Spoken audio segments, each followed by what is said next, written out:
Welcome back to my channel for the first video that I posted in a long time. I'm sorry that I've been away, doing other things.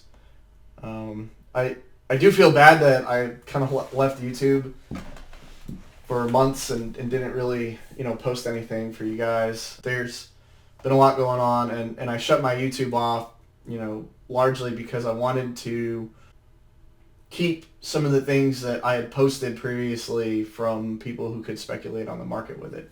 I don't know if that was the right answer or the wrong answer.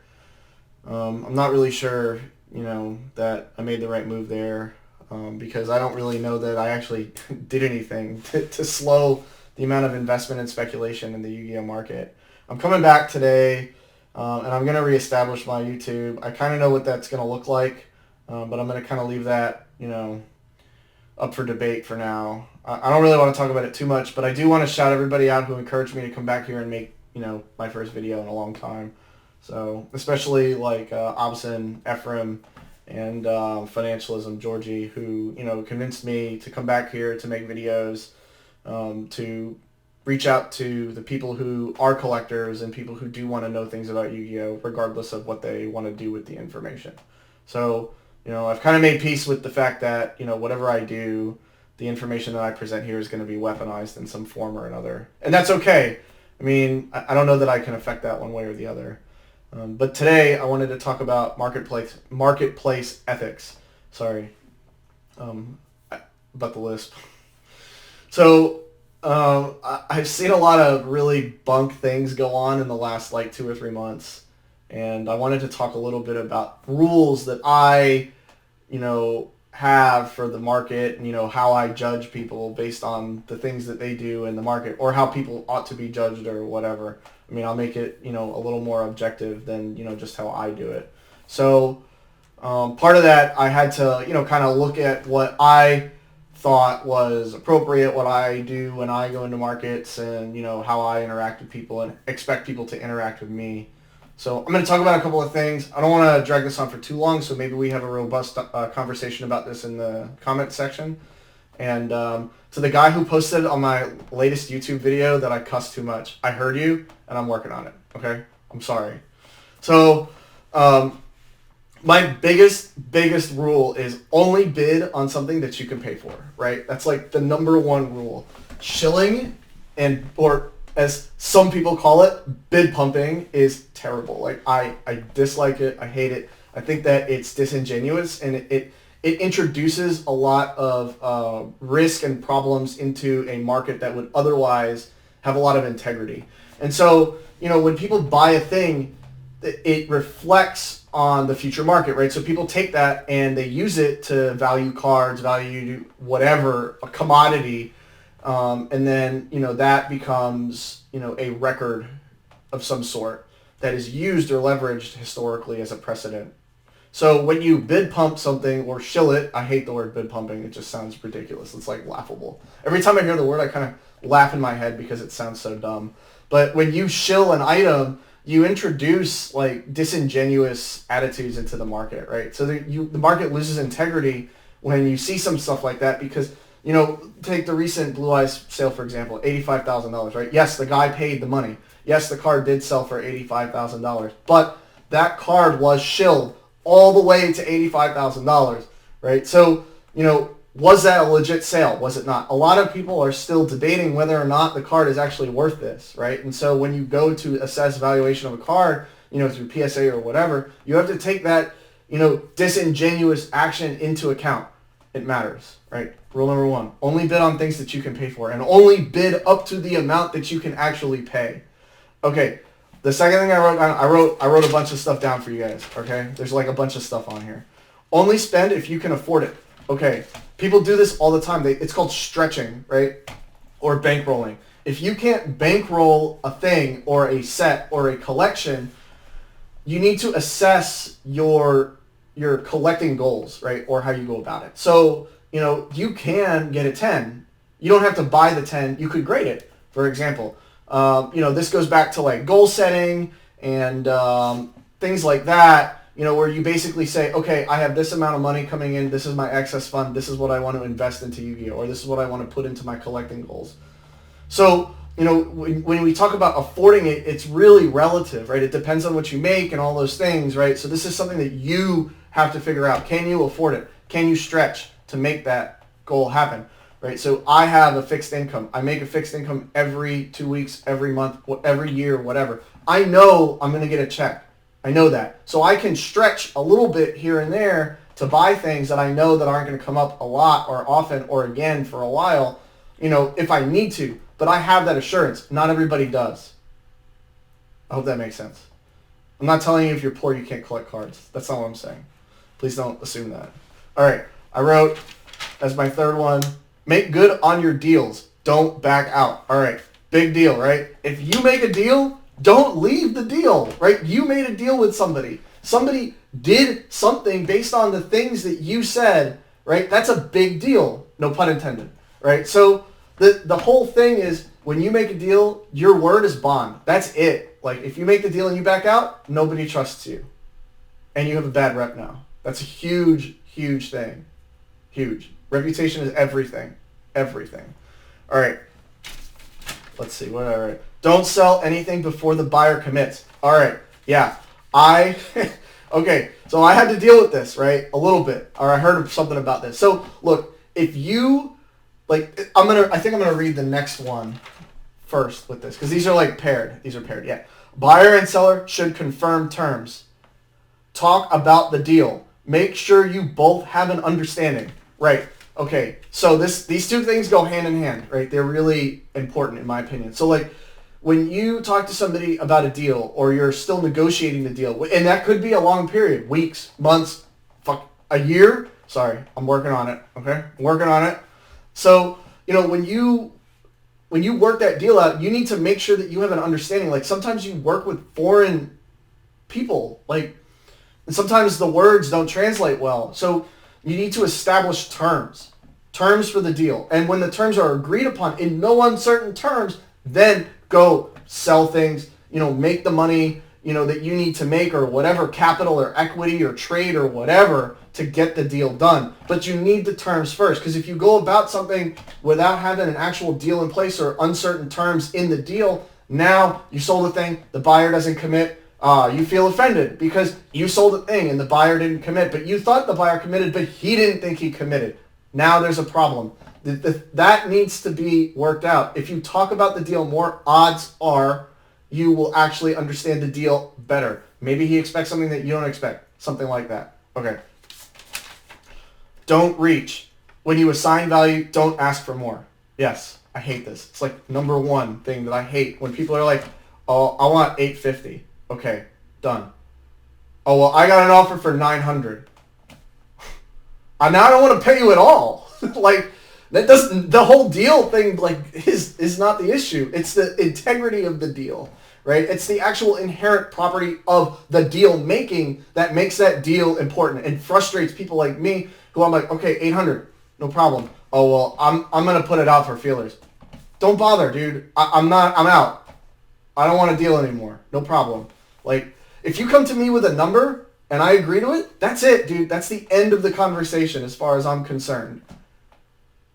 I hope that, I know that many of you have been frustrated by this in the past. I have definitely been hurt by this. I hate that. I'm going to leave it up for a week. All right, well, get back to me in a week when you have, a number, and then I will tell you if I'm good or not. Know what you're selling. Don't blame the buyer for your ignorance. Knowledge takes work. Knowledgeable buyers worked to learn. Yes, dude. Yes. If you don't know what you're selling and somebody buys it and you have a number out on eBay, on Instagram or whatever, and it's an error or it's a wavy card or whatever and you didn't know, that buyer doesn't owe you money, right? That deal is done. It goes back to the very first or one of the very first things we talk about. Right? Don't make good on your deals. Yeah, you didn't know. It cost you to learn because the dealer, or let's say, I've seen this too, where the buyer's like, oh, thank you so much. This is such a great deal. This is a wavy card that I was missing in unlimited. Oh, now I'm backing out because now I know it's worth more. You made the deal. The buyer taught you something when he bought it. That cost you, right? That knowledge wasn't free. That guy told you about it when he bought it.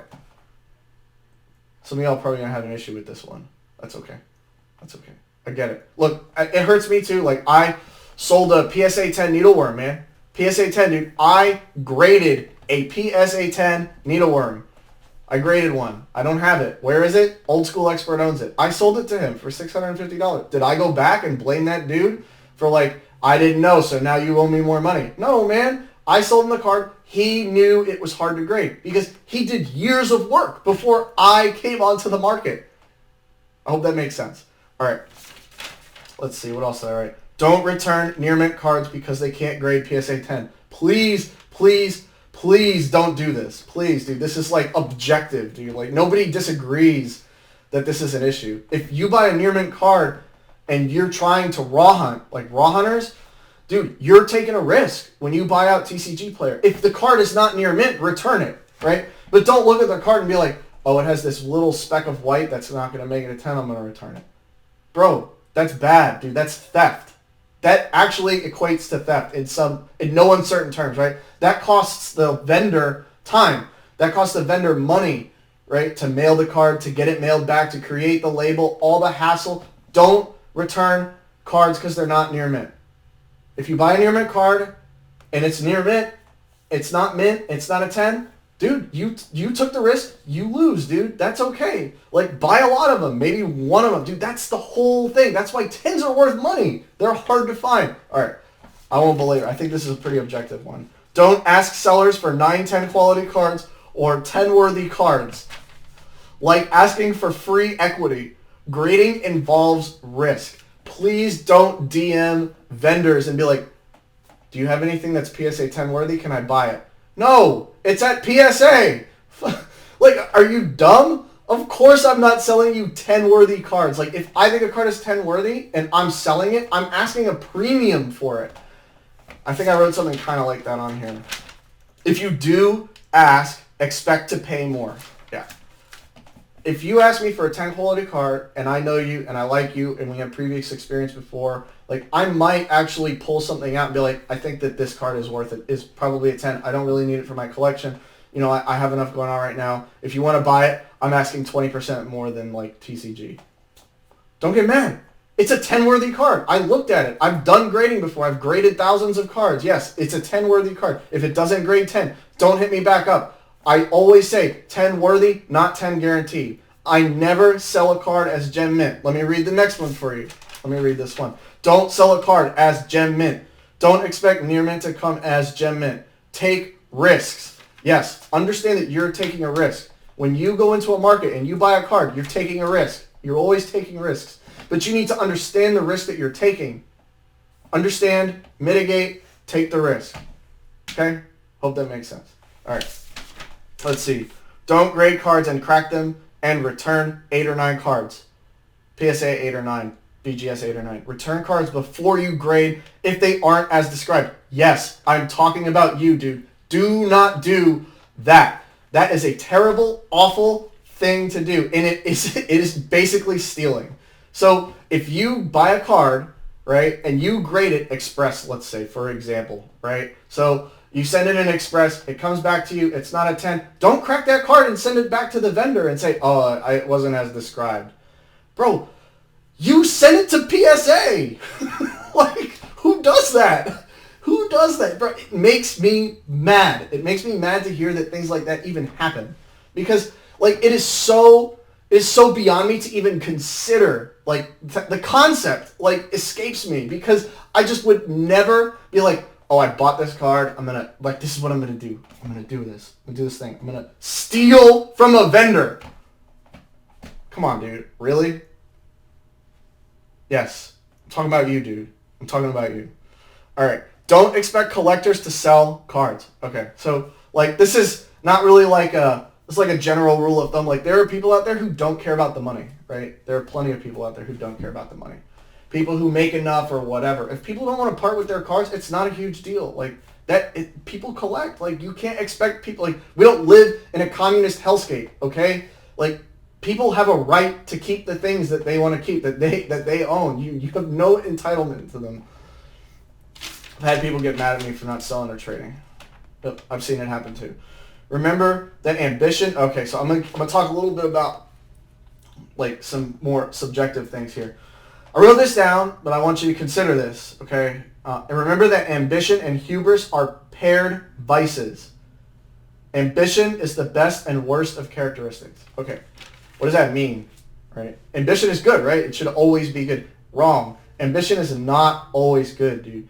So if you know your history, and you know like Greek tragedies and stuff like that, a lot of them have to do with hubris, and they have to do with arrogance or ambition, right? And so a lot of overly ambitious people become arrogant and exhibit a lot of hubris. Hubris is arrogance in the face of the gods. It's like the very edge of like arrogance, right? So you have like people who are confident, people who are arrogant, and people who are hubric or have hubris about things like that, like excessively arrogant. Like that is bad, right? So when you go around like and you're the shit, right? I'm just saying that as like an idiom, right?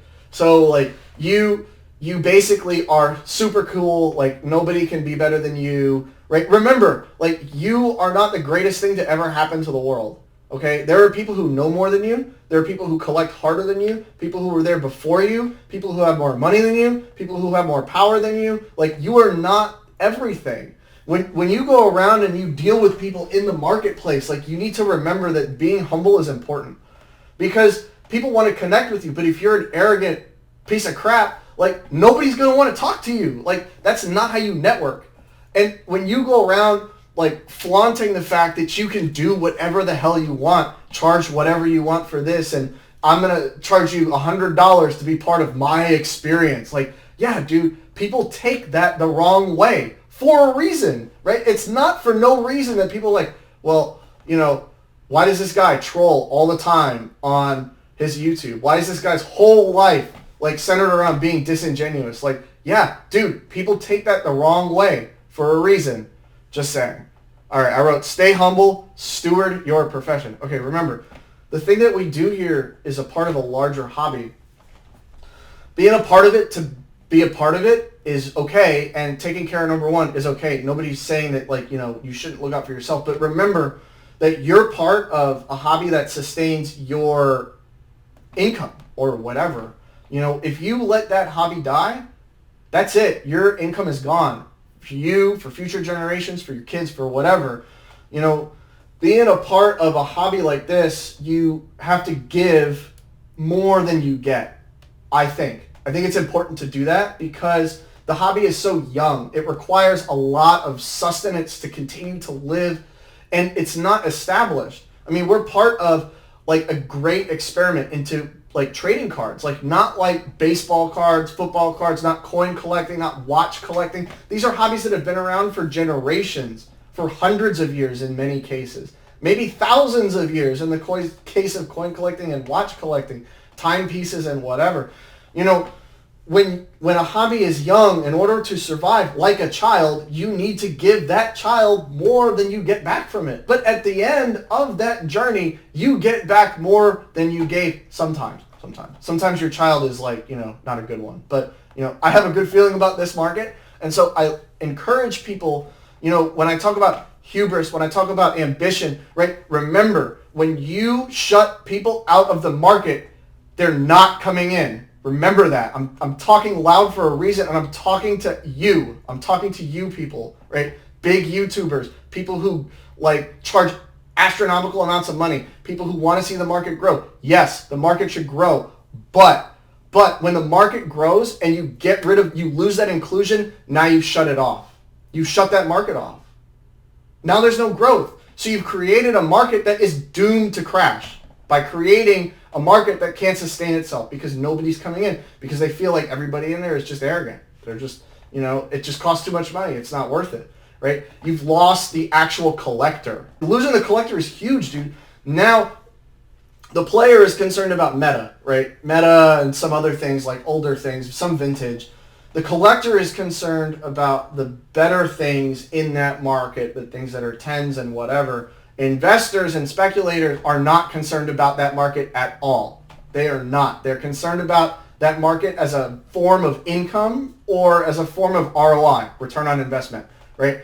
That is not going to sustain a market. It doesn't work. It will not sustain the market. You need people who actually give a crap about collecting.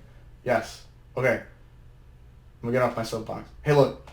I know that was, a lot of not market watch discussion, but I felt that, given the market right now, that it's important to have this discussion, right? Because we're really at a intersection in this market, right? We're at the point where we need to continue to grow.